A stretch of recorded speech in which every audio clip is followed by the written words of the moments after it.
पे क्यों नहीं बोलते, बेरोजगारी पे, कारखाने पे क्यों नहीं बोलते, महंगाई पे क्यों नहीं बोल रहे? नमस्कार, स्वागत है आप सभी का के न्यूज में। मैं दुर्गेंद्र चौहान हूं और आप देख रहे हैं हमारा खास कार्यक्रम बिहार का दंगल। चुनाव प्रचार के दूसरे चरण का प्रचार जोरों पर है। 17 जिलों की 94 विधानसभा सीटों पर 1463 करोड़ मतदाताओं की किस्मत का फैसला होना है, लेकिन उससे पहले सत्ता और विपक्ष के बीच जुबानी जंग बहुत तेज हो गई है। बिहार के दंगल में आज इसी पर बात करेंगे, तेजस्वी की चुनौती। रोजगार पे क्यों नहीं बोलते, बेरोजगारी पे, कारखाने पे क्यों नहीं बोलते, महंगाई पे क्यों नहीं बोल रहे? बिहार के चुनावी संग्राम में जैसे जैसे दूसरे चरण करीब आ रहा है, वैसे वैसे सियासी सरगर्मी के साथ बयानबाजी भी तेज होती जा रही है। चुनावी रैलियों में जेपी नड्डा, भारतीय जनता पार्टी के राष्ट्रीय अध्यक्ष, की जुबानी हमलों का जवाब देते हुए आरजेडी के नेता और मुख्यमंत्री का चेहरा तेजस्वी यादव ने नड्डा से को खुली चुनौती दे डाली। साफ साफ कहा कि वो चाहें, जब चाहें, जहां चाहें एक खुली बहस कर सकते हैं और उनके सवालों का जवाब देने के लिए वो तैयार हैं। तेजस्वी ने न सिर्फ जेपी नड्डा पर ही हमला किया, बल्कि सीएम नीतीश कुमार पर भी निशाना साधा। तेजस्वी ने कहा कि पूरा देश जानता है कि वो अवसरवादी हैं, यानी नीतीश कुमार अवसरवादी हैं। नीतीश कुमार थक गए हैं, ये मैं नहीं, बिहार की जनता बोल रही है। वे इस बार मुख्यमंत्री नहीं बनने जा रहे हैं। बिहार के चुनावी संग्राम में अब आर पार की जंग छिड़ चुकी है। दूसरे चरण के मतदान से पहले बिहार में चुनावी जंग तेज हो चली है। बीजेपी के राष्ट्रीय अध्यक्ष जेपी नड्डा और महागठबंधन के सीएम उम्मीदवार तेजस्वी यादव के बीच अब खुलकर एक दूसरे पर जुबानी वार हो रही है। चुनावी सरगर्मी के बीच नेता प्रतिपक्ष तेजस्वी यादव ने भाजपा के राष्ट्रीय अध्यक्ष जेपी नड्डा को खुली चुनौती दी है। उन्होंने कहा कि वे कोई भी मुद्दा चुनकर हमसे बहस कर लें। मेरे ख्याल से ये लोग देखिए मुद्दे पे एकदम नहीं बहस करना चाहते हैं। नड्डा जी को इतना बताना चाहिए कि भाई बिहार को विशेष राज्य का दर्जा क्यों नहीं दिला पाए, बिहार को विशेष पैकेज क्यों नहीं दिला पाए, आयुष्मान भारत में बिहार को पिछले वित्तीय वर्ष में एक भी पैसा क्यों नहीं दिया गया, महंगाई पे क्यों नहीं बोल रहे हैं, मजदूरों की जब बात थी तो इन लोगों ने मुंह क्यों फेरने का काम किया। नड्डा जी को बताना चाहिए, बाढ़ में इतना नुकसान हुआ, तबाही हुआ, आप एक बार तक झांकने तक नहीं आए बिहार। अब चुनाव है तो वोट मांगने घूम रहे हैं। आपको कम से कम सेंट्रल की जो टीम भिजवा देते, खुद नहीं झांकना था। तो बाढ़ में लगभग 85 लाख आबादी प्रभावित हुई है। अब तक जो है कोई घूमने वाला सेंट्रल की टीम तक घूम के आकलन तक नहीं की है कि क्या होगा। नड्डा जी समय स्थल चुन लें, हमसे खुली चुनौती है, हमसे बहस कर लें। बिहार के विकास के मामले में, गरीबी के बारे में, बेरोजगारी के बारे में, या वो अपना ही कोई विषय चुन करके हमको बता दे, हम स्वीकार करें। 10 सर्कुलर रोड स्थित आवास से चुनाव प्रचार के लिए निकलने से पहले तेजस्वी यादव ने जेपी नड्डा को खुली चुनौती देते हुए पूछा कि बिहार को विशेष राज्य का दर्जा क्यों नहीं मिला, विशेष पैकेज क्यों नहीं मिला, बिहार फिसड्डी राज्य बन गया है। विकास के मुद्दे पर भी वो हमसे बहस कर लें, हम उनसे बहस करने को तैयार हैं। बता दें कि बिहार में इस बिहार का चुनाव गुजरात मॉडल से हटकर विकास के मुद्दे पर बढ़ चला है। विपक्ष लगातार कमाई, पढ़ाई, दवाई, सिंचाई आदि मुद्दों पर सरकार को घेर रही है। राज्य में आई बाढ़ के मुद्दे पर सीएम नीतीश पर निशाना साधते हुए तेजस्वी ने कहा कि पूरा देश जानता है कि वो अवसरवादी हैं। नीतीश कुमार थक गए हैं, ये मैं नहीं, बिहार की जनता बोल रही है और वे इस बार उन्हें मुख्यमंत्री नहीं बनाने जा रहे। पढ़ाई, कमाई, सिंचाई, ये जो है असल मुद्दे हैं। और दवाई, पढ़ाई, कमाई, दवाई, सिंचाई, इस पे नीतीश कुमार जी नहीं बोलते, गरीबी पे नहीं बोलते, भूखमरी पे नहीं बोलते। कौन सी बातें, कहाँ की बातें जिसकी आज कोई ज़रूरत नहीं है, वैसी बातें वो कह रहे हैं। हम वर्तमान और भविष्य की चिंता कर रहे हैं, बेहतर बनाने की कोशिश कर रहे हैं। और उनको जो है इतिहास के जो बासी पन्ने हैं उसी में उनको बातें रखनी है, तो उनको मुबारक हो। लेकिन वो बताएं ना, रोज़गार पे क्यों नहीं बोलते, बेरोजगारी पे, कारखाने पे क्यों नहीं बोलते, महंगाई पे क्यों नहीं बोल रहे। तो इन सारे मुद्दों पे उनको बोलना चाहिए। बताना चाहिए कि उनके 15 साल में बिहार बदहाल क्यों हुआ। जहां एक तरफ दूसरे चरण के चुनाव से पहले तेजस्वी खुलकर चुनावी दंगल में हुंकार भर रहे हैं, तो रोड शो के साथ बीजेपी के राष्ट्रीय अध्यक्ष जेपी नड्डा भी आरजेडी पर जोरदार पलटवार कर रहे हैं।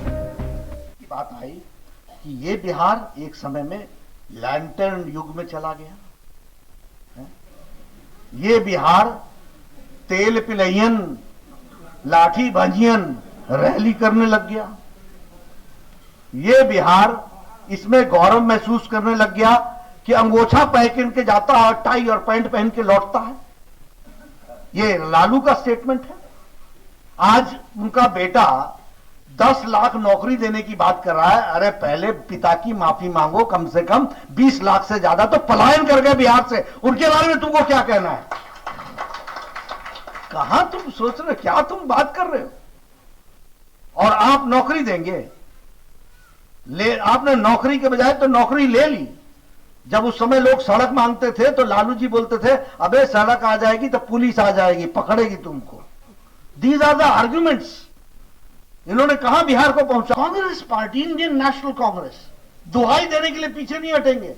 We are the ones who have given the independence and look at them, that when iron man of India, लौह पुरुष, उनका जन्म जयंती होती है तो उस दिन अधिकार यात्रा पर निकल पड़ते हो।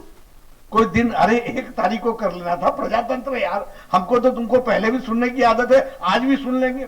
और सुबेरे तो राहुल समाचार आता ही आता है। दूसरे चरण में जिन 94 सीटों पर मतदान होना है, उनमें से पिछले चुनाव में राजद के 33, जेडीयू के 30, जबकि कांग्रेस के 7 विधायक जीते थे, जबकि एनडीए को महज 22 सीटों से संतोष करना पड़ा था।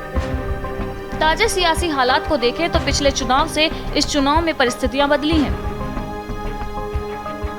दूसरे चरण के चुनाव में आरजेडी ने 56 सीटों पर अपने प्रत्याशी उतारे हैं, जबकि अन्य पर उनके सहयोगी चुनाव में मैदान में हैं। इनमें से 27 सीटों पर भाजपा के साथ राजद का सीधा मुकाबला है, जबकि 25 सीटों पर जेडीयू के साथ आमने सामने की लड़ाई है। बीजेपी ने इस चरण के चुनाव में 46 प्रत्याशी, जबकि सहयोगी पार्टी जेडीयू 43 सीटों पर चुनाव लड़ रही है। दूसरे चरण के चुनाव में ही राघोपुर और हसनपुर सीट पर भी मतदान होना है, जहां से तेजस्वी यादव और तेज प्रताप यादव चुनावी मैदान में हैं। इसके अलावा भी महागठबंधन के 27 विधायकों की प्रतिष्ठा दांव पर है। आरजेडी के प्रधान महासचिव आलोक कुमार मेहता उजियारपुर से राजद प्रत्याशी हैं, जबकि पूर्व सांसद युवा आरजेडी के अध्यक्ष शैलेश कुमार उर्फ बूबो मंडल बिहपुर सीट से मैदान में हैं। पूर्व सांसद आनंद मोहन के बेटे चेतन आनंद शिवहर सीट से चुनाव मैदान में हैं, तो पूर्व सांसद रामा सिंह की पत्नी बीना सिंह वैशाली की महनार सीट से चुनावी भाग्य आजमा रही हैं। अभिनेता और पूर्व सांसद शत्रुघ्न सिन्हा के बेटे लव सिन्हा का सियासी भविष्य भी इस चरण के मतदाता तय करेंगे। बहरहाल दूसरे चरण के मतदान को लेकर सभी दलों के नेता चुनावी मैदान में खूब पसीना बहा रहे हैं। जुबानी जंग भी जारी है, पर जीत किसकी होगी ये जनता तय करेगी। स्पेशल डेस्क के न्यूज। मुझे याद आ रहा है दिल्ली का चुनाव और मफलर मैन अरविंद केजरीवाल। दिल्ली की जो सीएम कैंडिडेट थी भारतीय जनता पार्टी की किरण बेदी, केजरीवाल हर गली चौराहे पर ये चुनौती दिया करते थे कि किरण बेदी चाहें जहाँ चाहें, किरण बेदी जहाँ चाहें वहाँ आकर उनसे खुली बहस कर सकती हैं। केजरीवाल न केवल किरण बेदी को बल्कि प्रधानमंत्री नरेंद्र मोदी को भी खुली बहस की चुनौती खुले मंच में देने की बात किया करते थे। आज वही दृश्य बिहार के दंगल में मुझे नज़र आ रहा है। केवल चेहरे बदले हैं, केजरीवाल के जगह तेजस्वी नज़र आ रहे हैं जो ज़मीनी मुद्दे उठा रहे हैं, और भारतीय जनता पार्टी का जो चेहरा है वो राष्ट्रीय अध्यक्ष जेपी नड्डा की बात हो रही है। दोनों घात प्रतिघात की बातें हो रही हैं, लेकिन भारतीय जनता पार्टी एक बात बड़ी महत्वपूर्ण देखने वाली ये होगी कि भारतीय जनता पार्टी का इस चुनाव के दौरान, इस चुनाव प्रचार के दौरान कई बार ये प्रयास रहा है कि वो चुनाव का जो पूरा एजेंडा है वो लालू के जंगल राज के इर्द गिर्द सेट कर लें, या राम मंदिर, कश्मीर, पाकिस्तान के इर्द गिर्द उनका जो चुनावी एजेंडा वो सेट हो जाए। लेकिन जो तेजस्वी यादव हो, चाहे चिराग पासवान हो, चाहे महागठबंधन हो, वो ये जो युवा नेता हैं बिहार के, ये पढ़ाई, दवाई, सिंचाई, कमाई इनकी बात कर रहे हैं, स्कूलों की बात कर रहे हैं, पाठशालाओं की बात कर रहे हैं। वो कह रहे हैं कि बाढ़ में कहाँ थे, लाखों लोग बेघर हो गए। नड्डा जी को चुनौती दे रहे हैं, चुनौती के साथ में भी पूछ रहे हैं कि भाई कोई केंद्रीय टीम अब तक आई है क्या जिसने बाढ़ का असेसमेंट किया हो, बिहार की बाढ़ में कितने लोग बेघर हो गए।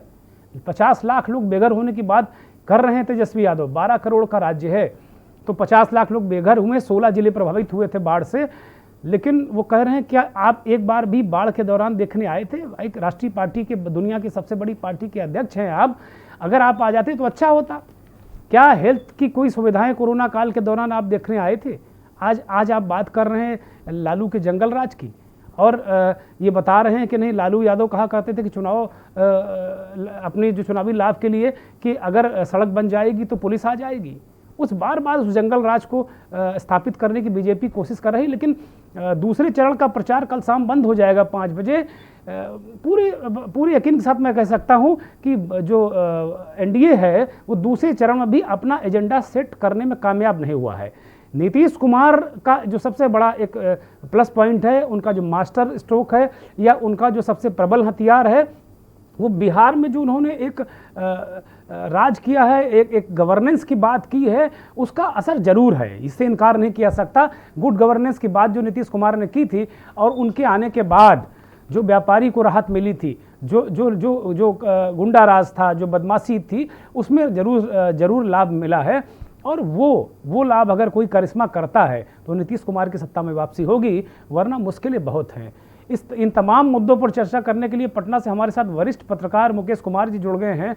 मुकेश जी बहुत ज़मीनी हकीकत को समझते हैं और वहाँ की जो बिहार की राजनीति को बहुत अच्छी तरह जानते हैं। मुकेश जी बहुत बहुत स्वागत है के न्यूज़ में। जैसा आप देख रहे हैं कि जिस तरीके से तेजस्वी यादव खुली चुनौती दे रहे हैं, मंचों से कह रहे हैं, बार बार बीजेपी को ललकार रहे हैं, और जो हम देख रहे हैं नड्डा का भाषण बहुत प्रभावशाली नजर नहीं आ रहा है। पब्लिक से जितना तेजस्वी को तालियां मिल रही हैं, जितना हो हल्ला तेजस्वी की सभाओं में दिख रहा है, नड्डा जी की रैलियों में वो चीजें, वो दमखम दिख नहीं रहा। क्या कारण है, आप बेहतर बता सकते हैं मुकेश? बिल्कुल, देखिए जिस हिसाब आपका आप वो जनसभा को जब वो संबोधित ये कर रहे होते हैं तो उनके जो सभा में जो भीड़ है उससे दोगुना भीड़ जो है, उससे 3 गुना भीड़ जो है वो तेजस्वी के ये जनसभा में है। उसका वजह ये है कि बीजेपी के उन शासन कालों में जो बिहार के लिए बीजेपी ने केवल जुमलाबाजी करने की बात करी थी, जिसमें आपको याद होगा कि जब ये नरेंद्र मोदी पहली दफा प्रधानमंत्री बनने के पहले उन्होंने जो जितनी भी जनसभाएं की थी उसमें उन्होंने कहा था 56 इंच का सीना है। जो पाकिस्तान में आपको याद होगा कि उस वक्त पाकिस्तानी सैनिकों ने भारतीय सैनिक का गला काट करके ले गया था और पाकिस्तान में उसका जश्न मना था। उसके बाद उन्होंने खुले मंच पे, उन्हें सार्वजनिक मंच पे उन्होंने कहा था कि 56 इंच का सीना है, आपने पाकिस्तान में ध्वज।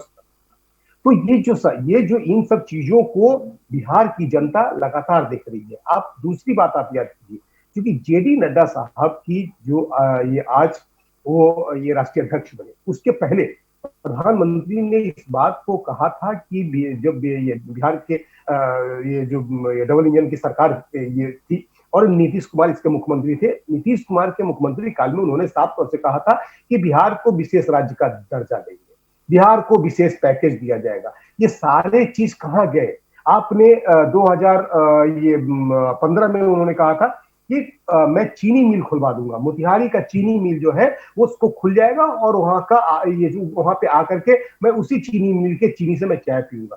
देखिए सवाल उठता है कि आप अपने जुबानों से बरगला नहीं सकते। बिहार की जनता इस बार इस बात को समझ चुकी है। दूसरी बात कि देखिए ये सच्चाई है कि बिहार में कोई विकल्प नहीं है, क्योंकि अभी आप 15 साल जिस ये जंगल राज को ये लगातार लोगों को मूर्ख बना करके, या चाहे यूं कहें कि जो लालू का जो 15 सालों का जो कार्यकाल था उसको नीतीश कुमार ने लगातार भजाने की कोशिश किया है और लगातार भजा करके 15 साल उन्होंने बिहार पर राज भी किया। इस बात से इनकार नहीं किया जा सकता है। लेकिन 15 सालों में आपने बिहार को क्या दिया, ये सबसे अहम मुद्दा है। और इस बार भी लोग, क्योंकि अगर जेपी नड्डा साहब के प्रोग्राम में बहुत से लोग नहीं उपस्थित हो रहे हैं तो इसका बहुत बड़ा कारण है कि बिहार में जिस हिसाब से ये ये तेजस्वी के कारण, ये तेजस्वी को लेकर के जो उनका जो भाषण देने का तरीका है, उससे लोग जो है सो थोड़ा सा ये प्रभावित इसलिए हो रहे हैं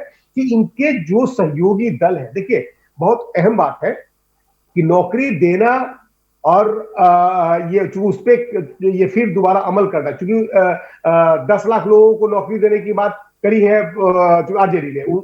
ये उन्होंने साफ तौर से कहा है कि पहली बैठक होगी कैबिनेट की, और कैबिनेट की पहली बैठक में पहली कलम से हम 10 लाख लोगों को नौकरी देंगे। जबकि में आपको याद होगा कि बीजेपी के लोगों ने कहा था कि 10 लाख लोगों को नौकरी देगा तो पैसा कहां से आएगा।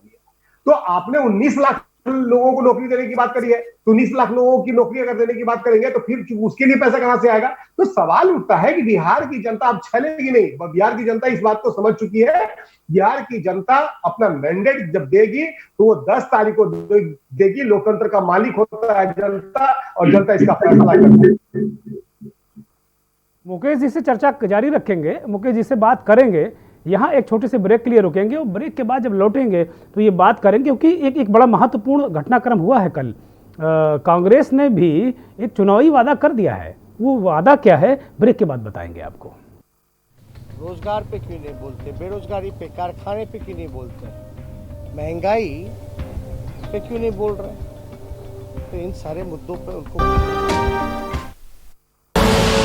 आप देख रहे हैं के न्यूज, खबरों का सारथी।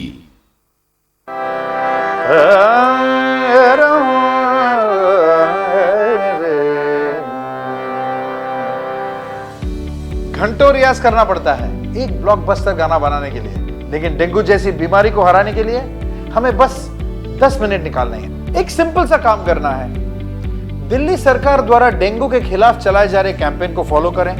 हर संडे सुबह 10 बजे 10 मिनट का टाइम निकालकर अपने घर और आसपास में चेकिंग करें कि कहीं साफ पानी जमा तो नहीं, और अगर है तो उसे उड़ेल दें, बदल दें, या उसमें पेट्रोल या तेल डाल दें। वैसे 10 मिनट में मेरे 2 गाने सुनते हुए भी आप ये काम कर सकते हैं। 10 हफ्ते 10 बजे 10 मिनट हर रविवार, डेंगू पर वार। स्वाद और खुशबू में झूम के भाई लेके आए गोल्डी मसाले। गोल्डी मसाले, खुशबू और स्वाद ऐसा तो रिश्तों में गुस्सा कैसा।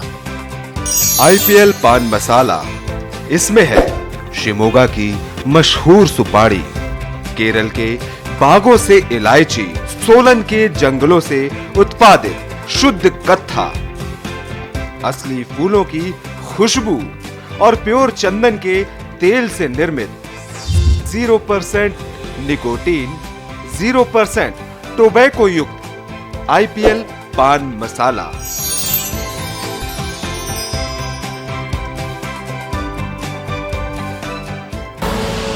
आप देख रहे हैं के न्यूज, खबरों का सारथी। रोजगार पे क्यों नहीं बोलते, बेरोजगारी पे, कारखाने पे क्यों नहीं बोलते, महंगाई पे क्यों नहीं बोल रहे। ब्रेक से वापस आ गए हैं। आप देख रहे हैं बिहार का दंगल। हम बात कर रहे थे तेजस्वी यादव की कि किस तरीके से उनका जो अंदाज है वो एक जुदा है दूसरों से, और मुकेश जी भी यही बात कह रहे थे कि तेजस्वी यादव का अंदाज जुदा है। एक बहुत महत्वपूर्ण बात भी मुकेश जी देखने को मिल रही है कि जो जनता दल, हम लोग 89 में जब शुरुआत कर रहे थे पत्रकारिता की, तो देख रहे थे कि जब विश्वनाथ प्रताप सिंह ने जनता दल की स्थापना की थी तमाम लोगों के साथ में, तमाम देश भर के बड़े नेताओं के साथ में, तो उस दौर में ये देखा गया था कि एक छोटा सा तख़त, एक छोटा सा डायस रख के बीपी सिंह खुद छोटी छोटी नुक्कड़ सभाएं संबोधित किया करते थे। तेजस्वी की सभा में कुछ वही दृश्य मुझे दिखता है। मंच ऊंचे नहीं हैं, मंच नीचे हैं। जैसे कभी क्रिकेट के मैदान में जब दर्शक इतने उत्पाती नहीं हुआ करते थे, इतने एग्रेसिव नहीं हुआ करते थे, तो बाउंड्री लाइन के किनारे किनारे दर्शक बैठा करते। विदेशों में अभी ये दृश्य दिख जाता है, इंग्लैंड जैसे देशों में, कि दर्शक बाउंड्री की लाइन के किनारे बैठे होते हैं। उसी तरीके से तेजस्वी की सभाओं में वो बाउंड्री लाइन की झलक दिखती है, और जो आने वाला जो समर्थक है वो बिल्कुल मंच से करीब नज़र आता है, बिल्कुल संवाद करते हुए नज़र आते हैं। और तेजस्वी यादव कोई भाषण नहीं देते। शुरुआत में उन्होंने क्लियर कर दिया है कि वो थकाने पकाने नहीं आए हैं और वो फिर सीधे हमले करते हैं। नीतीश कुमार को टायर्ड और रिटायर्ड बताते हैं। नरेंद्र मोदी पर भी एक हमला उन्होंने किया था कि वो भी 70 के आसपास पहुंच गए हैं। तो एक तो युवा और उसकी बात करते हैं। जनसभाओं में जो तेजस्वी की एक करंट दिखता है, वो अगर कोई व्यक्ति नीचे से आवाज़ लगा रहा तो हाथ पकड़ उसको घसीट लेते हैं, मन से सीधे कूद जाते हैं। इस तरीके के तमाम जो वो उपक्रम है एक नेता में जो लटके झटके होते हैं, ये कहे शुद्ध भाषा में कहें हम लोग पत्रकार लोग यही कहते हैं, वो सारी चीज़ें देखने को मिल रही। एक कनेक्ट सबसे बड़ी बात है कि कनेक्ट कर रहे हैं, वो बात कह रहे हैं जो लोग सुनना पसंद कर रहे हैं। यही वजह है कि उनका जो तारतम्य है जनता के साथ में, जो उनका संवाद है बेहतर बैठ रहा है। नीतीश कुमार 1 दर्जन के लगभग स्थान ऐसे हैं, सभाएं हैं जहां वो चिड़चिड़ा चुके हैं, आग खींच चुके हैं, लोगों को फटकार चुके हैं, युवाओं को फटकार चुके हैं। किसी ने लालू के नारे लगा दिए तो वो नाराज हुए, किसी को कहा कि मुकदमा लिखा जाना चाहिए, किसी कहा इसकी फ़ोटो खींचो। तो एक जो चुनाव अभियान पहला चरण ये इस तरह को देखने को मिला। दूसरे चरण में भी सरकार एनडीए बना ले वो बात अलग है, कोई अंडर करंट हो और नीतीश कुमार जी ने बहुत गहरे जो बोध ही हो बिहार की धरती पर मैं नहीं कह सकता, लेकिन जो दूसरे चरण का भी प्रचार है कल बंद हो जाएगा, उसमें भी कहीं प्रचार को अगर पैमाना माने तो आक्रामक नज़र नहीं आ रही है एनडीए। और जो महागठबंधन है वो लगातार हमले कर रहे हैं। तेजस्वी यादव ने एक रिकॉर्ड बना दिया, 16 चुनावी सभाएं की। हालांकि अपने पिता लालू प्रसाद यादव का वो रिकॉर्ड नहीं तोड़ पाए। लालू भी 16 सभाओं का एक रिकॉर्ड बना चुके हैं लालू। तो तेजस्वी ने एक मंच पर कहा भी कि मैं अपने पिता के बराबर मैंने रैलियां कर ली हैं, लेकिन रिकॉर्ड अभी तोड़ नहीं पाया हूँ, रिकॉर्ड लालू जी के नाम ही है। तो इस तरह एक तरफ इस तरह का प्रचार, रिकॉर्ड तोड़ प्रचार या रिकॉर्ड कायम करने वाला प्रचार, और दूसरी तरफ रिस्पांस नहीं। तो ये इसका मतदान पर कोई असर पड़ने जा रहा, ये केवल तेजस्वी के हिस्से हो हल्ला और सत्ता एनडीए के हाथ आने वाली है। मुकेश जी।